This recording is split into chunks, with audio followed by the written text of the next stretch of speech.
And that is Melis's best hero, the Pango. You think he wants to play it into Bane? I don't think he's Probably that okay. concerned. Yeah, The probably Mars okay is with good. it. We've seen a lot of people playing Pango into these counters recently, right? They've been playing him into the Bane, Grim, whatever. They Yeah. just don't care. Yep. Yeah. Oh, Sand King. I love this hero. I love Sand King. Okay, explain why you love Sand King so much. Well, I don't think he's that good, but Well, good he start. has like limited success in professional play, right? People True. don't really like him, and a lot of other offlaners are way easier to play than Sand King. Like His Mars lane and is Sand- awful. Yeah, he's very abusable in the 10 first few seconds levels. I think is like remaining. my main issue with Sand King because Yep. a lot of Sand. You know how back in the 5 day it was like, oh, we seconds want a remaining. sandstorm and sit in the lane, or we want to get the what is it called? The explosive. Caustic Finale. Caustic Finale. My favorite hero, by the way. Yeah, and I could you tell. want to sit on the lane and you're near creeps.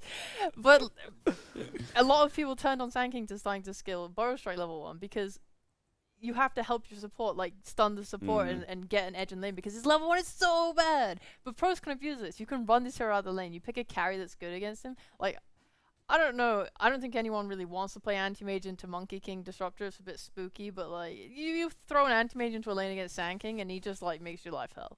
I mean, there's a lot of bad matchups for this hero. I literally just played that matchup the other day. My Animage had Orb of Venom, and I was Dawnbreaker with Orb of Venom, and we were against the Sand King +1, whatever it was. And the creep wave spawned, and we literally just stood in front of their tower. And we're just like, you guys want to come to lane?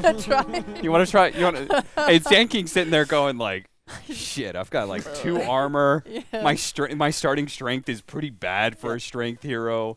I'm overly dependent on spells. You're just like, oh, this sucks. 10 seconds remaining. Your laning phase is really bad, and I don't think Dark Will necessarily helps that laning 5 phase seconds because remaining. she is good, but she is not a hero that wins your lane at level 1. And that is my biggest concern for this. Good point. So. They have like a Wraith King now and a Bane. That's like a stun. That's some damage. There's a lot of harass. Like that's a bad lane for Sand King. And like I remember being so excited when I think it was S4 picked it at TI. I was like, someone show my boy some love. They got stomped. This is a massacre. Yeah, it was just sad. Radiant team. So I don't know what. Maybe Gambit got a little. I mean, they're just showed they're the better team. So maybe they're gonna give some Sand boy some love. But I mean, it's still good for the mid game, right? In this game, so I it's guess a nice hero. Yeah, because lose the lane, win the game. yeah, it is an initiator hero. It's got team fight. If you want to go greedy, if you have the 10 space for it, I seconds don't know how remaining. this lane will go, but you can get like boosted travel and Dire stuff, and you can team like split back. push lanes really well. Like, I love Sand King for that. In a game where you actually get to play Sand King, he's very versatile in what he can give to your team on the map. Fair enough. What do you think of the Wraith King matchup against the Monkey King, though? 'Cause I we think talked- it's anti-burst is what they were looking at, right? I think they were looking at the fact that Sand King Disruptor and in a way Dark Willow have like a set amount of damage that they're putting into team fights, and Wraith King with the second life deals really well with that. There is the concern that, like as you were pointing out, the Monkey King matchup doesn't necessarily feel that good because what Wraith King doesn't like 10 is heroes that seconds offer like unrelenting damage, like overwhelming damage in a way. So Leshrax, 5 Monkey seconds Kings, Death remaining. Prophets, these heroes who have like these ultimates that just keep going. You're like, I died, and the Monkey King ultimate is still there. You come back and you're surrounded by all these statues. You're like, oh. God. So that is a problem. But I think that Team Empire feel like the Phoenix. Oh, there's the Death Prophet. Yeah, there you go. I think they feel like the Phoenix is the superior zone control, right? It's like, you know, like you pop egg maybe just outside of the Wukong's command, you know, like Monkey King's like, am I going to sit here, you know? So I think they think that they have the superior control because Mars Phoenix is like the best zone control in the game. 5 seconds But remaining. yeah, AS Monaco Gambit now kind of like doubling down against countering the Wraith King with this Death Prophet. Little bit concerned that they may not have enough single target. I would like something that really helps burst down this Death Prophet. Is Lena still in the pool? Should be pretty decent. I Oh no, think she she- got banned in first phase. Oh, she's gone. Which fair. Yeah, that's some burst. Select your The lane's heroes. not bad. Not that bad if you go for the simulate build. I'm chill with that. I think Empire's lineup is, whilst they have the execution of Teamfight on Mars Phoenix all, I do think this is a lot easier to run than last game by far. Like this draft, so much better. Yeah. Definitely gonna give them a good chance here against Gambit. What do you think, Cap? I think AS Monaco Gambit have much better cosmetics. Yeah. No, seriously. Okay, never mind. Well, you guys can't see it in the production, but in actual Dota, it's like their 5 heroes all have like super arcanas and stuff, and then like the bottom one's just kind of like. They have the one true king. Yeah, that one true king. Mars has Phoenix, swag. Bane, and Void Spirit are all literally Phoenix hasn't been naked. picked They literally yet. have no cosmetics on those heroes, Are so they? they must not care very much. Oh, they're showing it to the. That's true. That's 5 true. If you seconds care about Dota, remaining. you spend money in it. Yeah, Yeah, you're exactly. right. That's true. That's not fair. I'm Void sponsored only by has- Valve, by the way. I feel like I should make that You up. think this man goes to TI for free? I'm definitely going to be siding with AS Monaco Gambit here after watching game 1. I think that they're the better team. My biggest concern is Sand King, but I think the rest of their lineup is very solid, and Lightless could have a really bad time against this Monkey King. Team Sand King. Let's go. All right. Well, let's see what our casters have to say about this as we bring it over to Lyrical and Trent.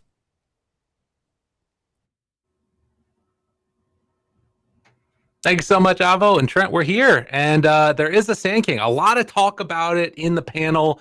They're digging it, although also feeling like simultaneously it's going to lose terribly, which you can't really hate on that much. But there's a lot of other heroes here, and Empire. I like the draft more than I saw from them last game, at least.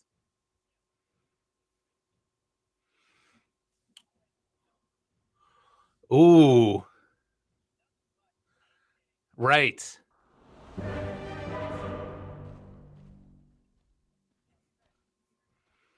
That's like scissors.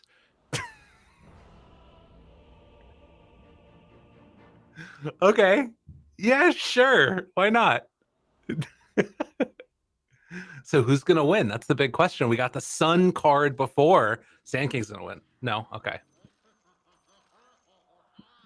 Oh, and this is great because one of the wonderful things about this is that we can just mute Trent whenever he starts talking about something we don't want to hear. And my that's bad. what's happened. Sorry. So Sorry. good. Love to see it. Yes. Short order. The green sword, Wraith King. Red There sword, it is. Sand King. Dota TV Wonderful. got it, all right. Yeah, Actually, because no, they Sand did King neither. definitely has a sword and not just Ooh. little pincers. Trent. Oh, that was bad. Woo, all right, well, okay. day one. Yeah, Apologies, that was perfect. 100% on me, not beyond the summit. Oh, perfect. Yeah. that one not out. bad. Well, I one didn't thing want that them we to hear me reading my fanfic out loud in between the breaks and everything, you know? I was trying to explain the logic for some of the lore stuff, and I got a little bit out there. So, yes, it is game 2. Empire looking to make a little bit of a run back here after a very rough game 1, and they gave the Monkey King over again here. So I'm a little concerned.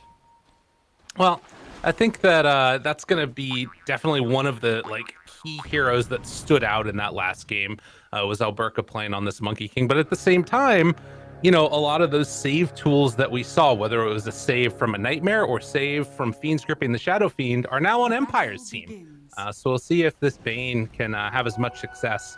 Tori hoping to have a better time than he did on that Oracle in game number 1.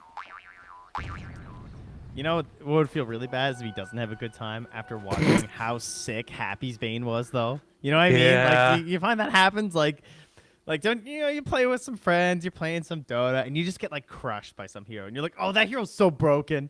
It's like, Yeah. no, I hate Bane. Then you pick Bane next game, and you're trash. You know, that's the Dota experience. It's painful. I kind of agree with you there, especially when you're going up against somebody that's named Happy. It's like you just see that name pop up over your head every single time you die or something. I mean, granted, he wasn't getting that many kills on the Bane, but it was mainly those other guys. We'll see how it goes for him, though. I think that in a way you can probably write off a lot of what happened last game as draft. I would imagine so, considering they went with something completely different. And that's, I think, a good way to keep up sort of morale and stuff within a team. And we'll see if Empire can come back stronger in this one. They need some. Yeah, man. It was pretty long drawn out. The thing that's so frustrating about that game, to me at least, is that you had opportunities and you just kind of squandered them. You did all the stuff in between your little opportunities correctly to set yourselves up for those fights, and then the fights themselves just went so disastrously that it almost seems a little bit more irritating to have to handle that. But we're back. Pause is over. Let's get some Dota. Perfect. At least at the early goings here, you can see the mid lane matchup. This time Void Spirit facing off against the Death Prophet. Saw Lorenov have a really good time on that last game. And I kind of thought that a lot of it was just because, you know, the matchup against SF, it's something that's kind of even, as we're seeing. Ooh. Takes the Caustic level 1 to try and get some pressure onto Lightless here. This is nice for the Sand King. Especially when you have immersion there too, right? Like, because as a Willow, like you just want to be right-clicking constantly at these earlier parts, right? Like, look at the positioning and stuff, just like trying to whittle down, using the brambles to space. So yeah, just a lot of very early harass. And then the level 2 spike for these two heroes, very scary. If you're like half HP right now for that Bane, I would be tangoing up some fast right now. And up top actually gets one of those brambles hits onto Lightless. It's going to be interesting to see how this matchup goes, because I think, you know, what the panel was talking about is definitely true, where like traditionally this hero has run into some problems, but you can get some extra value out of that Caustic build. And if you can sort of kill that creep wave quickly, like we saw right there, as back again towards the mid lane, at least at the early goings, 9-2 versus 5-0 by Lorenov. So SH having a good time on this one. Ooh, well, there it is. That's what they were talking about. Turn it. Damn, I swear, it's like part of the plan is the Bane, you know, to just like bait out there too, getting nice and low, and you hit that brain sap, and oh man, this is actually just so bad for the lane too. Yeah.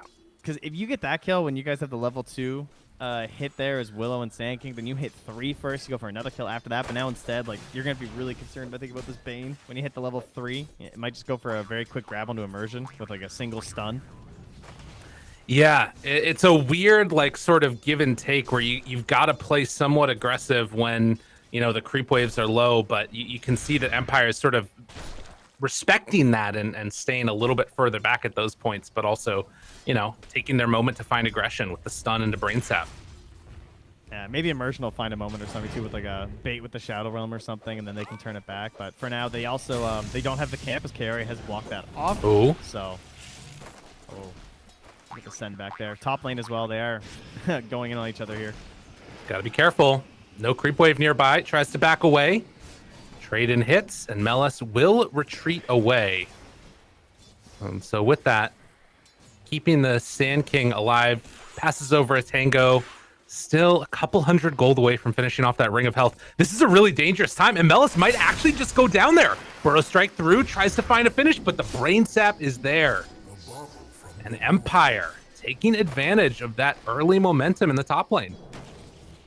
Wow, last game it was Empire had a bit of a rough off lane. Well, I say that, and then of course same time Ghost Six are gonna go down. But hey, at least both sides are struggling a little bit right now. True.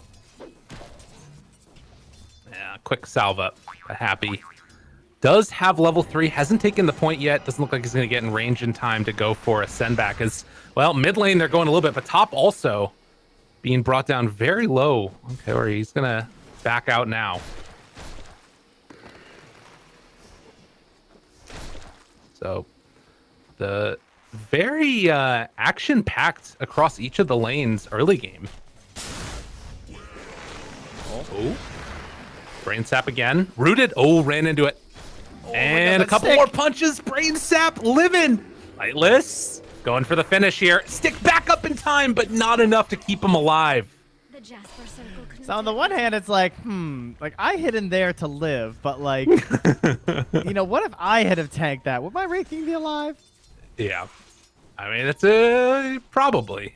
I don't know if they would have gone for him, but regardless, managed to takes it. And this is also going to finally open find up. the sentry. Yeah, that was blocking that hard camp there too. In the meantime, TSA is also going to get the D ward on the other sentry on the bottom lane. So across the board, taking those ones down.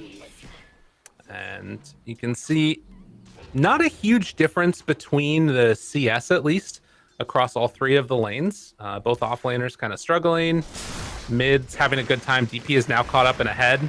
Melis gets gone on yet again. TSA down bottom as well. Oh, he missed the Boundless Strike, though. He got the dive off in time. Oh, man. That would have been big. I mean, 1 armor, he might have had him. It was going to be close. Sal's up after. Yeah, in the mid, I saw a sack as well as a clear out there from Lorenov on the small camp, too, while getting the water rune. So some nice efficiency happening there. As they'll, again, hop onto Ghost Stick here. 2 points in the Thunder Strike, so quite a bit of harass. Chase down coming. Boundless Strike back up in 1 second, and Couple more hits afterwards will be enough. Couldn't get the spear off in time. That was a big slap. Still had a tree dance after too, so very unlikely you're getting out of that. Kaori gets gone on up top, but has the raindrops. Yeah, stick as well. More than enough to keep him survivable. Kaori having a good time on this Bane here. And now, ooh, traded over the Nightmare again. And I think that they're just going to call it off now. Don't want to go onto Melis. Like, I know you have brains up, but you're sitting so low. I feel like he's trying to bait this Burrow Strike so bad right now. Look at him. Yeah. I mean, playing with fire. Staying alive. They're not going for it. I mean, with the raindrop, that makes enough for it, I think. Yeah. Burrow Strike comes through again. Lightless. A lot of damage now. Pops the stick. Tries to back away. Stun afterwards. Melis turns. Ooh, Caustic. That procced the raindrop. There might have been an opportunity there, but... Hello? One more punch. Lightless is like, you take it this time. Radiant structures Did his best to hide. Mid lane as well. We have actually level 7 DD, Death Prophet here. Bullying SH.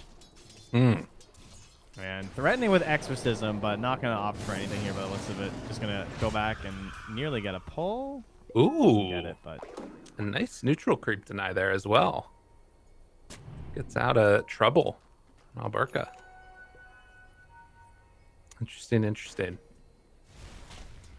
So, at least for now, a very back and forth game. You can see the kill score still slightly into the favor of AS Gambit.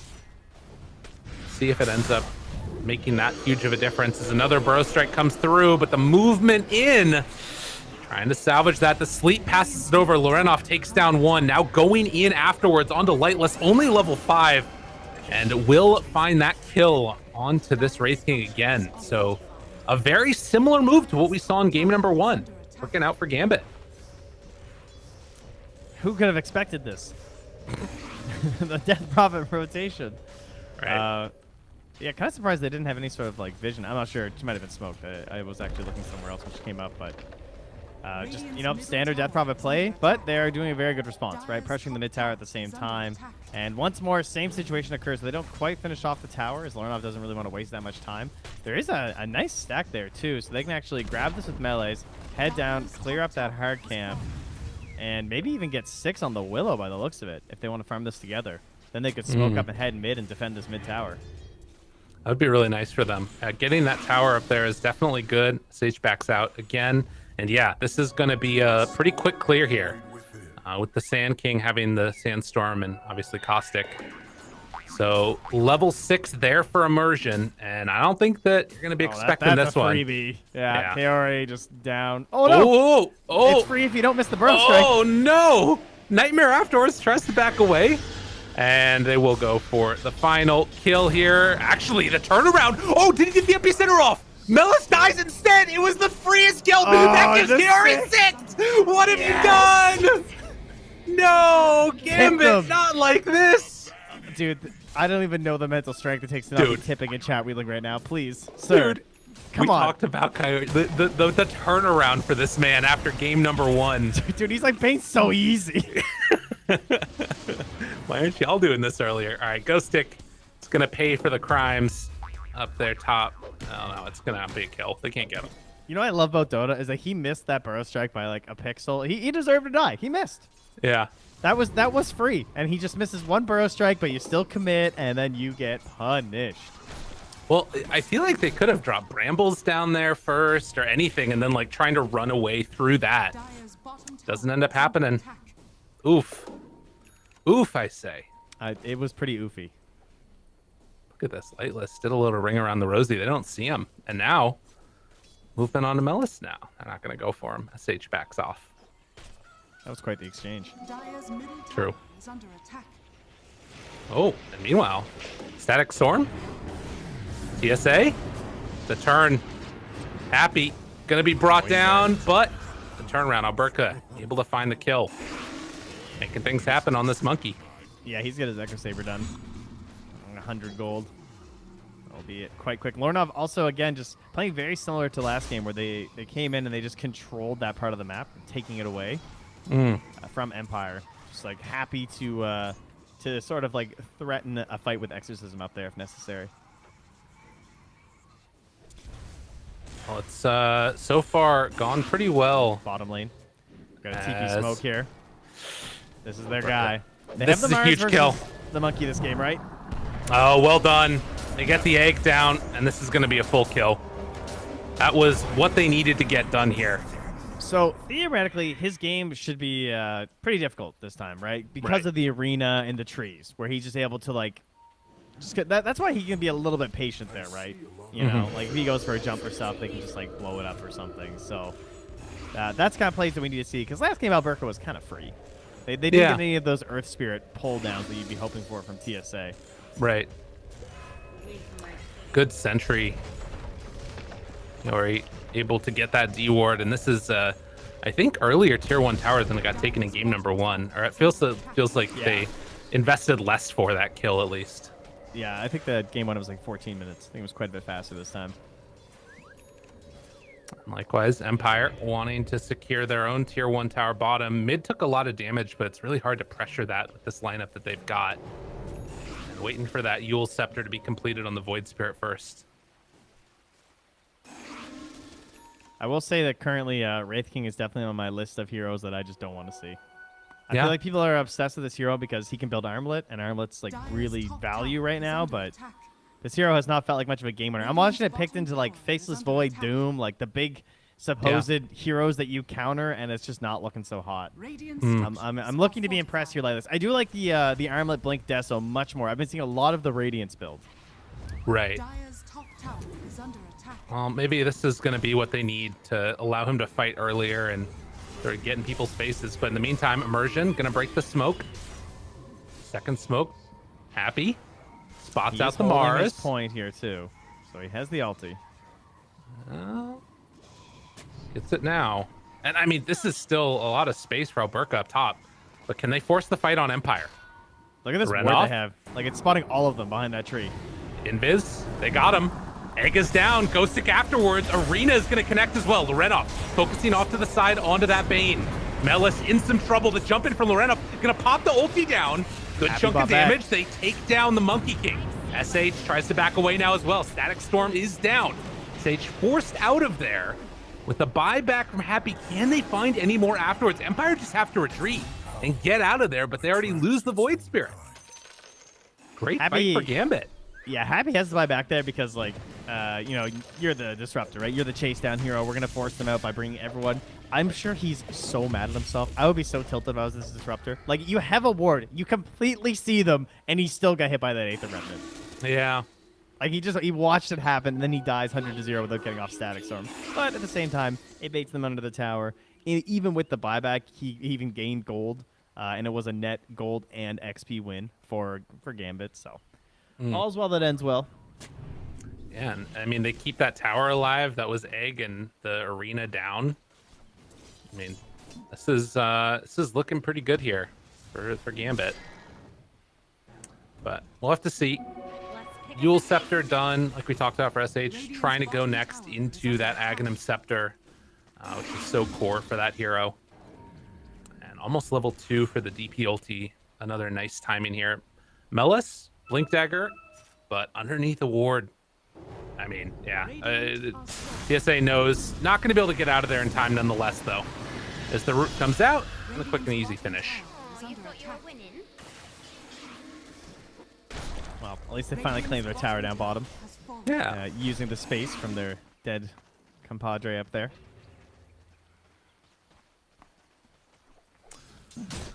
So, again, the cores for Radiant hitting their timings pretty well. And is that another smoke up with 4 Is under attack. running towards this mid lane? They'll keep the creeps off of the tower, but a secondary smoke from Empire. They don't have Lightless in this fight, though. Oh, Melis pops. Breaks it. Spots everybody. Burrow strikes in. Crazy nice person. cover. And the terrorize afterwards. But it might still be enough. Melis. What a mess. Everyone's just going to run away. Yeah, they're done. Like, what the hell? Yeah, because like the spear stops the first jump, and then the terrorize ends the second attempt there. So, really good defensive play from both sides to sort of counter initiate, and nothing too huge spent. Terrorize is a bit whatever. Stun afterwards. Burrow Strike to interrupt. Still get 1 kill there. On to Happy. Melis going for the epicenter, but Yule Scepter keeps alive that Void Spirit. Root, oh no, he went simulated right into that root. And now Egg down as well as the arena, but they're not really keeping them in this fight. Melee's still at stomach. He didn't go back in because he was too worried about the spear. He was probably correct to be. Radiant's middle tower is I under mean, attack. again, that's Egg and arena down for, you know, a trade of position 5s. And they're still sitting here holding Exorcism, so is the Deso complete? No. Oh, he went Maelstrom this time. All right. Cool, cool. Go Roche then, I guess? If they want to. They have level 2 Exorcism. Yeah. He has an Illusion Rune, too, to tank it. It's definitely a good opportunity for it, but they have some nice forward vision here. They want to get a grab. Vision there. They spot the monkey. Damn. That just reached that tree from that high ground pillar ward. But they cancel the TP in.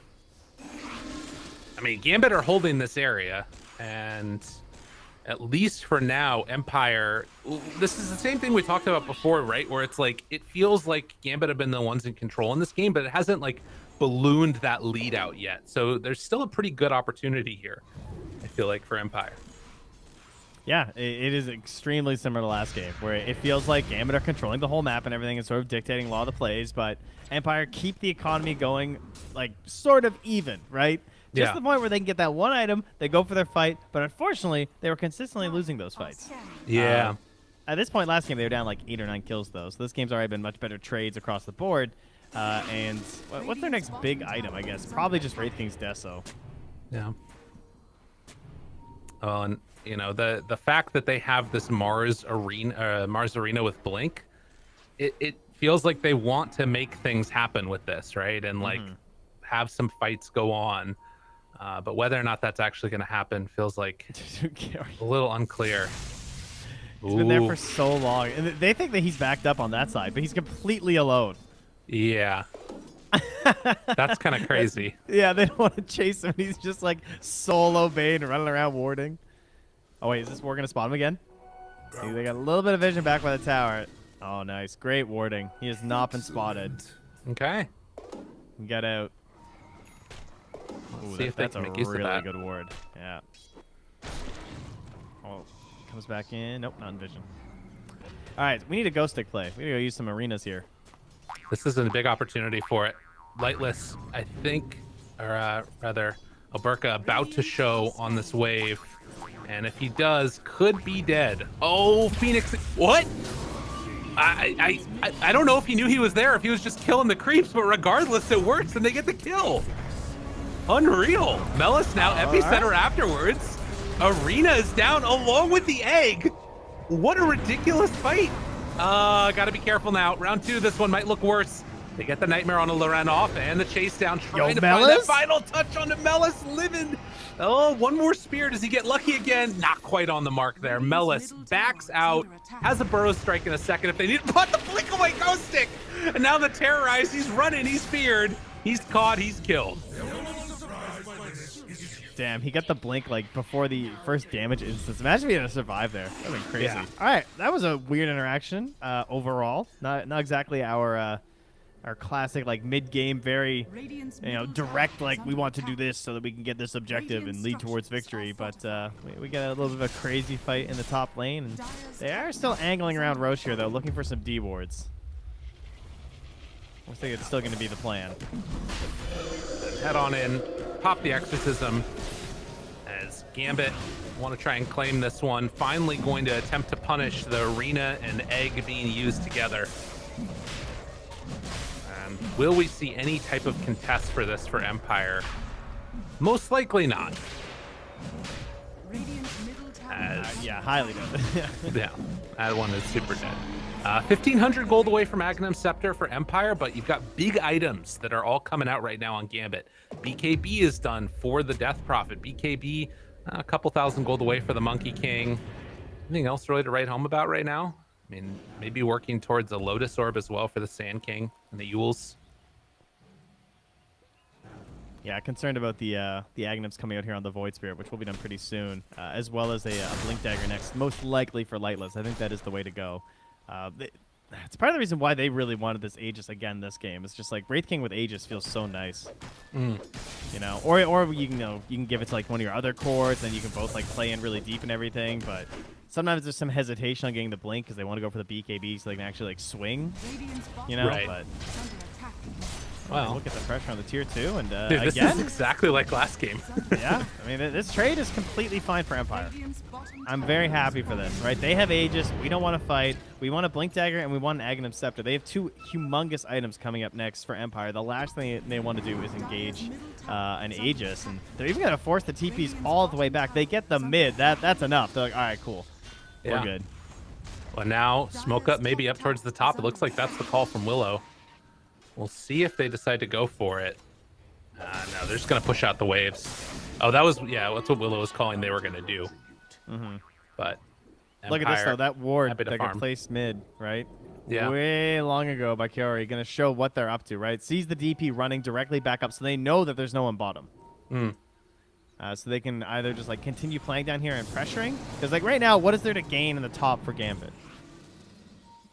Yeah, tier 2, maybe. Yeah, I guess and is the that best part. thing. Yeah, are you even going to contest that when they have the Aegis? Probably not. Like Yeah. maybe you want to, but overall, it feels like it's more beneficial for you to just farm. So they have 2 options right now. They either farm that area and do nothing, or they farm that area and push the tier 2, or they farm that area and they smoke at you. So do they have the read on this is the question. It looks like they do, right? Like look where Ghostic's standing. Yeah, they're really aware. And 4 heroes together, no Monkey King with them right now since he had to go push out bottom. But still, Gambit willing to take this fight, it looks like. Oh, they know. The smoke popped on SH. Well, careful. Burrow Strike is there. Terrorized afterwards. Oh, the fear as the Phoenix wearing on into that one. Blowing the ball up. Happy Oh, the starting egg? to drop down low. Gonna be able to get it off afterwards. Buyback coming from that Disruptor, Lorenov. BKB still doing a ton of work on the south side of this fight. They do finally get the egg pop. Melis, though, along with Alberca, going to be able to play cleanup. So they didn't burn through the Aegis. And all of that. Wraith King dies and manages to TP out. Void Sphere Yeah. gets out. They lose 2 supports. So actually fairly even, pretty much, across the board. What do we get in terms of spells? Basically everything but Wukong's. Oh, that is going to be an interesting one. What you want to do now is Empire, right? Like, Exorcism's down. You've got Aghanim Scepter, but they still have Aegis. Could do a... I think you just wait for Arena again. Okay. You can just go back. You know, you'll be all right. And while Melis sitting underneath this ward did scout that a couple of heroes from Empire were nearby. And a scan also, as it was another smoke up from Gambit. SH. Yori. Over to the side. They find the Bane. Jump in, Burrow Strike. Dead. I like how Gambit, they they're just just ready to go. Yeah, they just swarm all their numbers on that stun because they really want to disincentivize Empire from like contesting that at all. I don't think that you really want to take that fight. Even with Aegis and everything, that doesn't look that good, right? Underneath that tower, without Exorcism, without Epicenter, right? You just want to be like showing a bunch of numbers. Sort of that like, you know, make yourself big for the Black Bear thing. Right. Freaking scare him with your Canadian. size. The Listen, most I live near some Canadian blueberry fields, all right? That's You good. gotta know what to do. Well, now we all know. It's good for the Black Bear to deal with it. Just really hope it's not the brown bear. That's the bad news bear. Yeah. It's a Yeah, grizzly, you're- right? Yeah, he's just gonna eat you. But we don't Okay. have those, so it's cool. Immersion about to get eaten up here. Or not. Melis thinking about jumping in. Dude, Immersion! Don't move. Just Stayed don't in there. move. What? The jump! They chase! Gonna be able to find... Oh, wait, no, Nightmare! Off to the second, but it's not enough to save him. And now they're also gonna find Corey. He drops a double kill. I thought the Nightmare save might have been enough, but it wasn't. Now Ghostic also gonna get chased down. Going to get killed. Triple for Alberca, who's been just flawless this series. Really has, actually. 7-2-3 again this game, even with some more counters versus the Monkey to contest with. Lorinov feeling like he's having an easier game, probably because some of that pressure is now being put onto Alvarca. It feels like they, as you pointed out in game 1, where it seemed like they were always going straight after the DP, that has shifted a little bit more, I would say, towards the monkey, and Lorinov's really loving that. Yeah. Makes the fights very easy as a Death Prophet. Well, recognizing the potential here, they're going to get the tier 3 tower taken with the Exorcism back out afterwards. Gambit striking out in what could be one of the big fights that determines the outcome of this game unless Empire can pull something together here. It's now a 7,000 gold lead. Things looking very good for them. And the crazy thing about DPC is that, we don't have playoffs, these leagues end, and that's where you are. That determines everything. So all of these games are just so important for you. And people, they haven't really got their footing quite yet in terms of like getting all your rosters together. There haven't been that many tournaments before DPC to sort of solidify yourselves. A lot of the top teams not necessarily playing in some of those smaller tournaments. So it's really important that you get stuff together as fast as possible, because you're really going to regret it if you drop some games versus some of the easier teams. Well, and now you can see that the pressure will keep on being put down bottom side of the map. You can see Happy comes over, gonna try and catch this wave. I don't know. I'm trying to find the way that you take this fight. I mean, BKB on Mars will be nice, but he's fallen pretty far behind where the Sand King is now, and Sand King trying to finish off that Lotus Orb in a sec as well. There's definitely good news for them in this game, I think. The BKB is really good, right? Yeah. Like, there's nothing that sort of holds you back once the BKB comes out. He can just like hop in and just start slaying as this Wraith King. And it feels like currently they're having a hard time actually getting Lightless's damage out in these team fights. And to have that opportunity, so get the BKB, you blink in, you throw your Fey Grenade, you smack some people, It's going to be good. I like that. That sounds very Surprised nice. he still has it when it's only, what was it, 35 damage per second? Does he not have a better neutral item? They haven't. I mean, it's just now tier 3s, so. Yeah, I guess he really didn't. It's either that or you just keep a broom handle. So I guess I see why he's rocking the Fey Grenade. Yeah. I mean, when your Bane has the Grove Bow, stuff didn't go that well. No, it's been a tough one for him for sure. As back hey. to us again. How's it going, everybody? Look, I can What turn up? on a fancy light for you. Like, flashbang. Listen, I'm just gonna say, you promised me Christmas lights. I'm not seeing any Christmas lights. All right, hold on. Oh my God, what are you gonna do? You actually gonna get Christmas nice lights? try. You think I'm not prepared? You think you can mess with me? Those they are are. plugged. What do you mean? They are. I can't tell. Look. Oh, they are. Oh my God, look Yeah. at this. Think I don't have Christmas lights? Huh? You want to mess with me? All Come right, at the king? I need Don't to get miss. some. I need to get some Christmas lights on me, definitely. Listen, the lighting didn't look quite right here. All right. I'll All just right, you need to drink wear that them. around yourself. Yeah, that's Yeah. perfect. And then I won't need any lights on in here. I'll Mm. just be festive. Oh, the game's starting, guys. Let's We're head on back. back to it now. Yeah. We get ready to finish this one off here. We'll see how it goes. Damn, I got obliterated. You did. I don't know how I'm gonna recover. Well, that's what Empire are wondering right now. They're trying to figure it out. A way to bring it back around. Oh, maybe with this ward, they're gonna see clearly the opening. They spot the ward immediately though, and all hope is taken away. Not for the game, just for that fight. I just want to be clear. That ward dying did not lose them the match. Listen, gotta There's make still sure. a chance. People Although know it does what's feel that happening. way. Sometimes as a support, you put a ward down, you're like, guys, this is it. Guys, come here. They're coming, guys. And then you just die, and you're like, ah. And you can only really blame yourself, but at the same time, you just wonder what could have been if they just position around vision. Yeah. Now you know what to look out for if you hear Trent in your pubs getting upset. That's what will make him very upset. Speaking of, now we got a smoke up coming from Gambit. And they have some great vision, but it's really deep up top. It is going to spot probably where Carry moves here, so he could be the free pick. But they know that also means he's not there to help somebody else on the other side of the they're map. getting them. Yeah, they're going for it's him. like, should have went in the base. Why aren't you Run. using your walls? Oh my god. What? They He didn't quite have spot the it. vision. Oh, that second ward was dropped too late. Dire's top tower is under attack. All right, a little bit of salvation there for Empire, able to dodge the gank, and now getting into that next set of items. This is definitely what you need, and Titan Sliver significantly better for Lightless Yeah, that's quite a bit better Is under attack. than Fey Grenade. than fake grenading around, you know. Yeah. Okay, there are some big creep waves coming in here. Down bottom, you got mid with the Skellies hitting some towers. What you guys doing there, Gambit? You guys are burrow striking neutrals.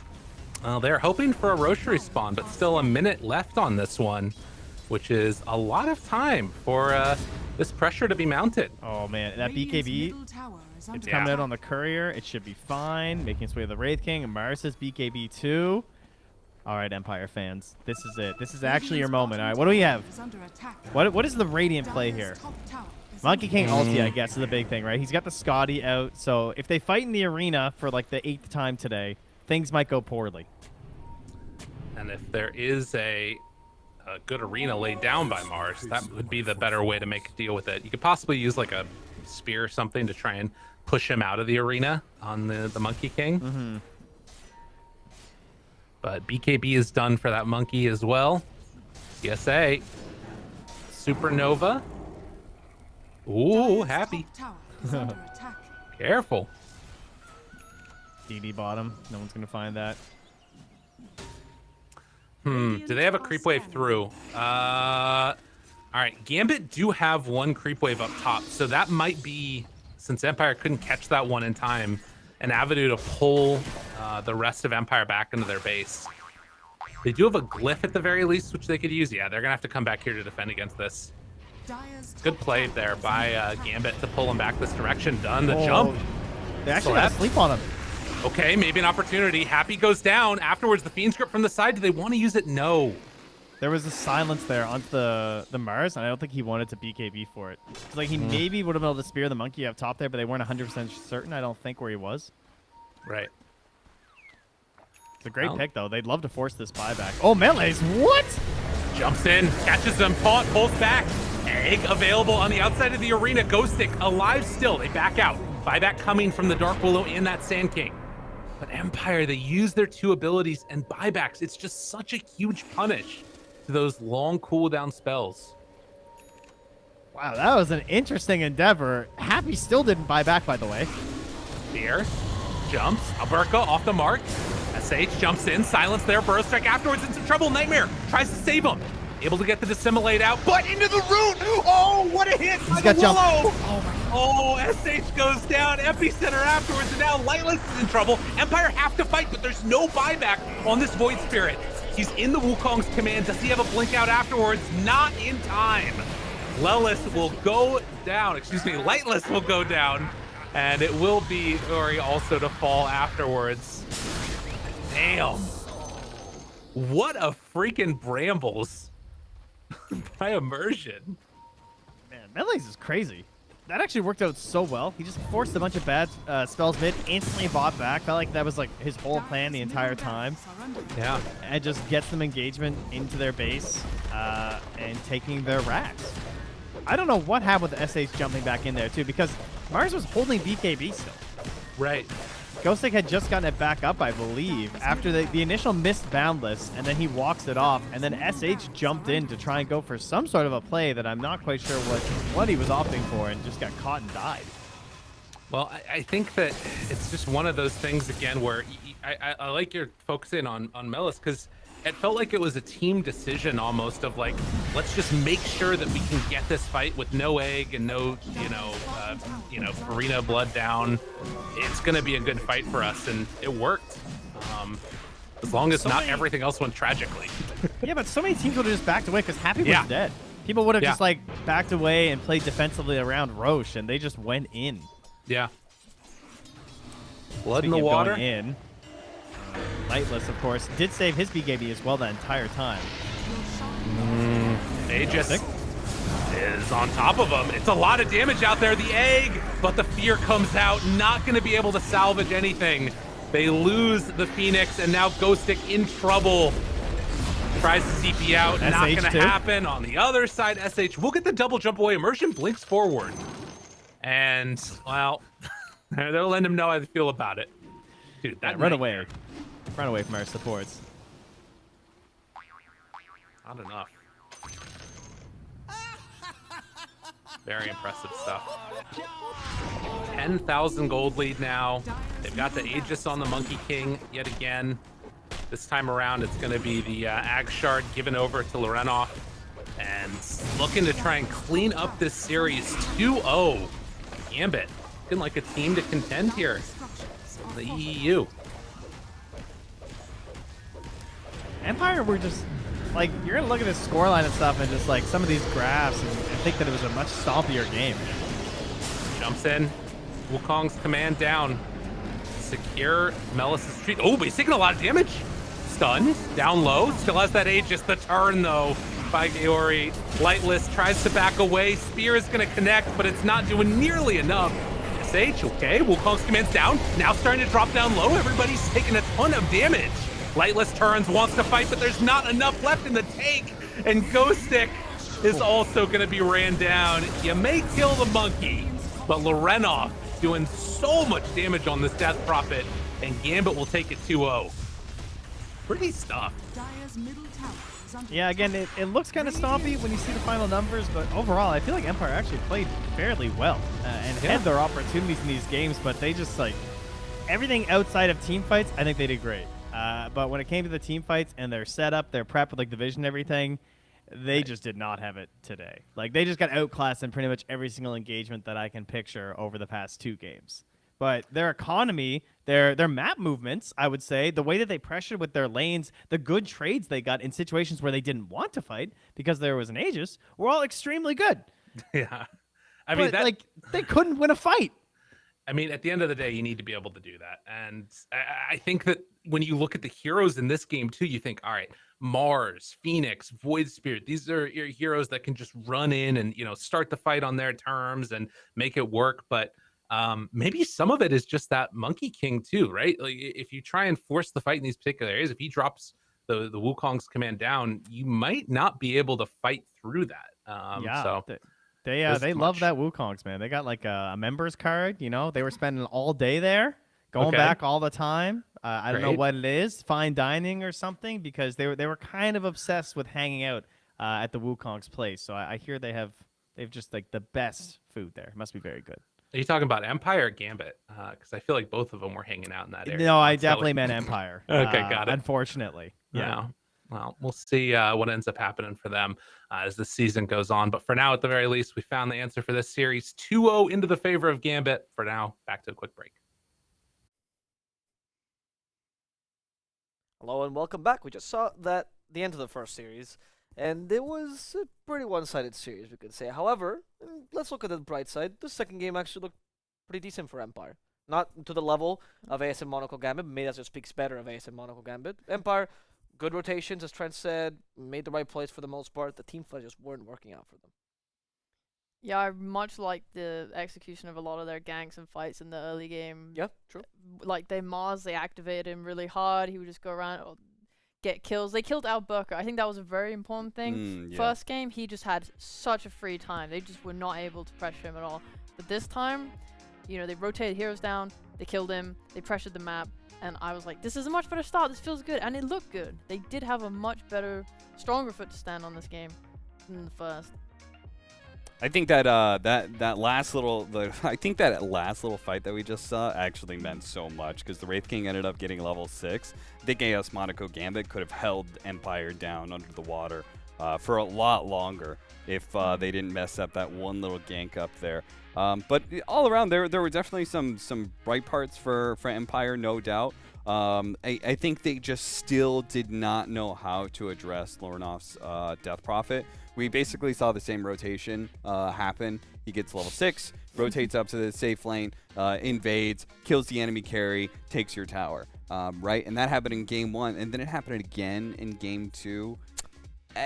That part kind of sucks. I feel like Empire reacted to it better, but Wraith King's game was still shut down. What they did better this time around is they pressured the mid tower in return.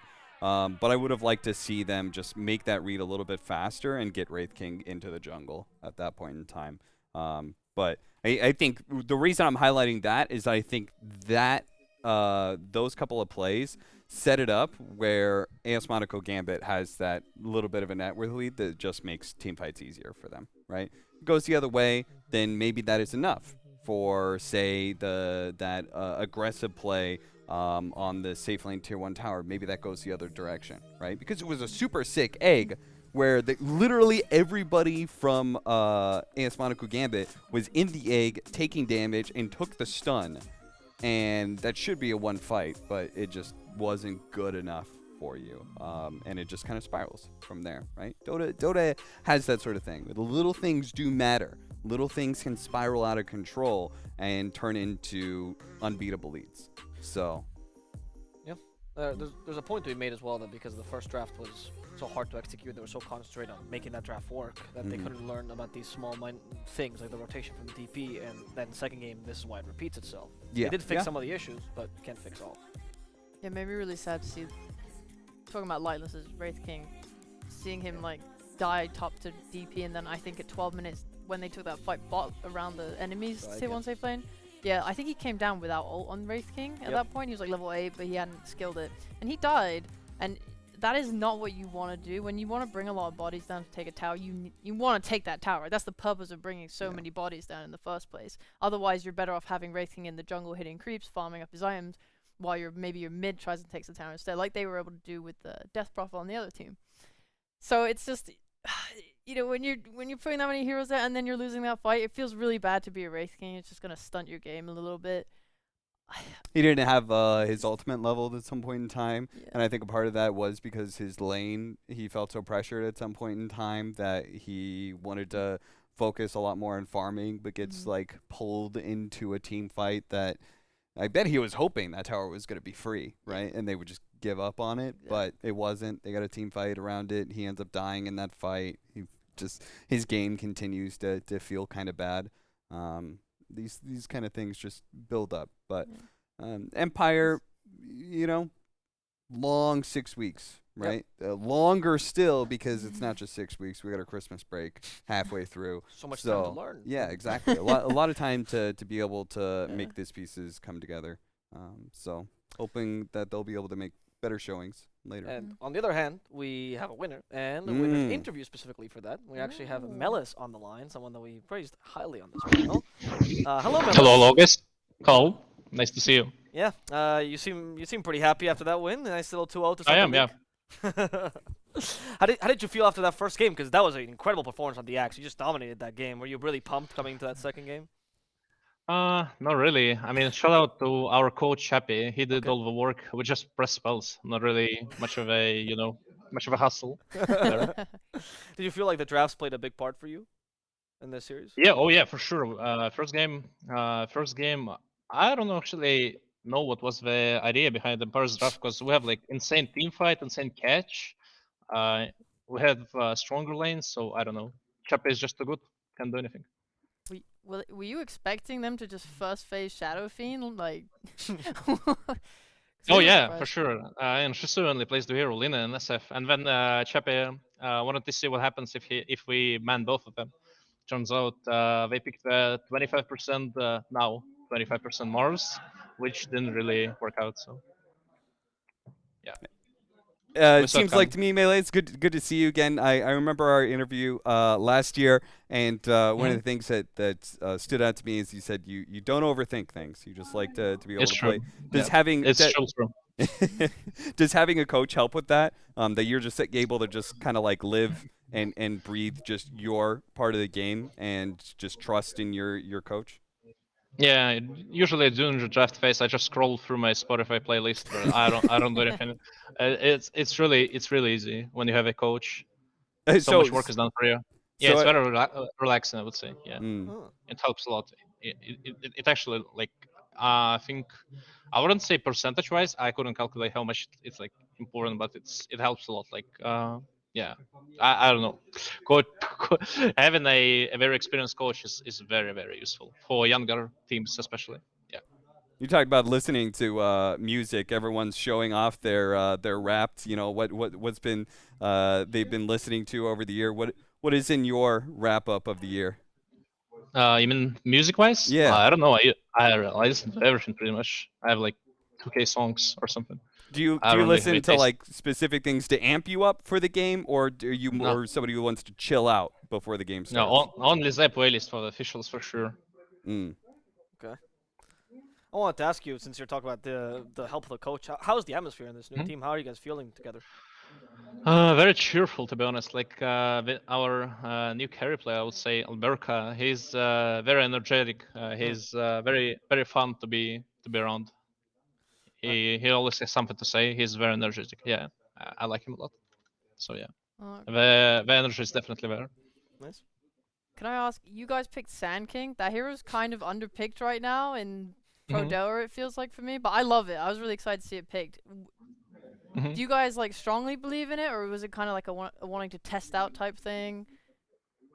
I think Sankin is like one of my top 3 most played heroes. I have like 500 games with it. And Lelis actually messaged me before the game. I was playing a pub with Sankin, and he said something like, "How do you play this hero? He's so insanely bad in the lane."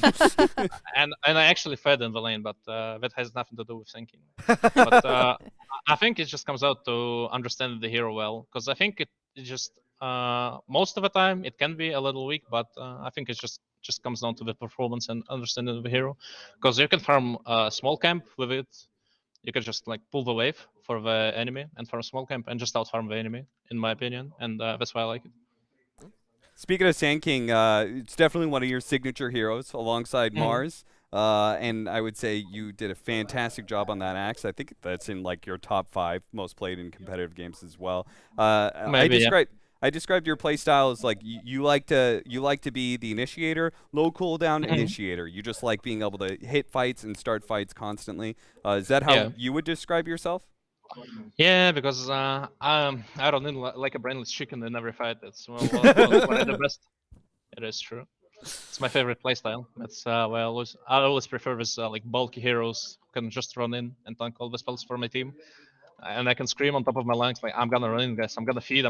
Help me." Yeah, it always works out. Melis, it seems like that strategy has worked for you this time, and we wish you luck for the next match as well. Would love to have you here for our next interview. So good luck for the rest of the league, and congratulations. Thank you. Goodbye. Bye. Yeah. Well, as I said, Melis is like one of my favorite interviewees. He's honestly that was awesome. He He's just awesome. talked to us so much. Yes. He reveals so much, and I also love like the moment you will say anything like, "Oh, the Sand King," right? He's like, "Oh no, I fed. It was me. It was not the hero. It's me." And he'll recognize that unprompted. There's no need for him to be humble. He just thinks that way. That's a good mentality for a pro player in general. I'm always excited to see Melis. I just wait to see his Pango. Like seriously, it's so good. It's hype. I just wanted to pick more Sand King, to be honest. Yeah. Don't take that from me. Look, I'm a Pango lover myself, but we're gonna have to wait to see if there's any more Sand Kings here, because we do have another match. It's Navi versus PuckChamp. Before that, we have another break. So we'll see you guys in around 3 minutes, where we come back with the next panel, waiting for Navi versus PuckChamp to begin. Until then, guys.